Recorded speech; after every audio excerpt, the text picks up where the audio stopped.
Assalamualaikum warahmatullahi wabarakatuh.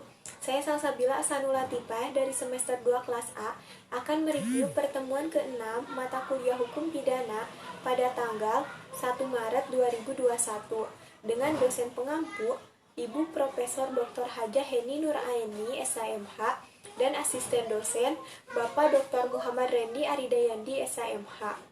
Materi pada pertemuan ke-6 ini yaitu tentang bab 4, hubungan sebab akibat atau kausalitas. Tujuan dari ajaran sebab akibat yaitu yang pertama, untuk menentukan hubungan antara sebab akibat, yang berarti menentukan ada atau tidak adanya tindak pidana. Dan yang kedua, untuk menentukan pertanggungjawaban seseorang atas suatu akibat tertentu yang berupa suatu tindak pidana.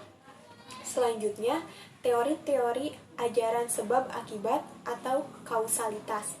Yang pertama ada teori conditio sine qua non atau teori ekivalensi atau teori syarat mutlak atau Bedingmus teori.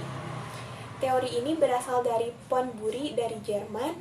Tiap syarat adalah sebab dan semua syarat mempunyai nilai sama. Karena apabila satu syarat tidak ada, maka akibatnya akan lain. Baik syarat positif maupun syarat negatif sama-sama sebagai penyebab timbulnya akibat. Sehingga jika salah satu syarat tidak terpenuhi, maka akibat konkretnya lain pula. Kebaikan teori ini adalah mudah diterapkan, tetapi menimbulkan masalah karena terlalu luas lingkup berlakunya pertanggungjawaban pidana. Kesulitan teori ini adalah terlalu membentang ke belakang sehingga tanpa batas.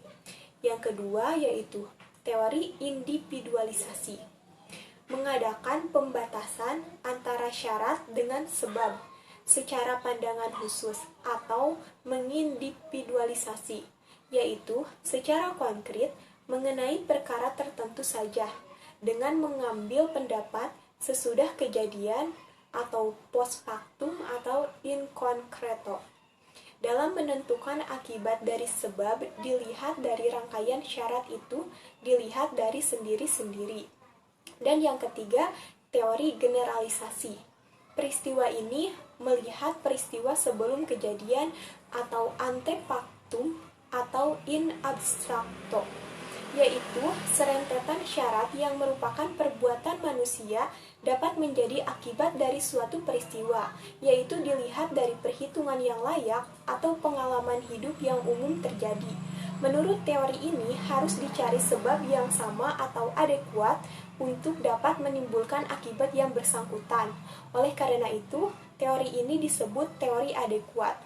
Ukuran dari teori ini adalah keadaan atau kebiasaan sehari-hari dari kejadian yang muncul. Sekian review pertemuan ke-6 mata kuliah hukum pidana dari saya. Wassalamualaikum warahmatullahi wabarakatuh.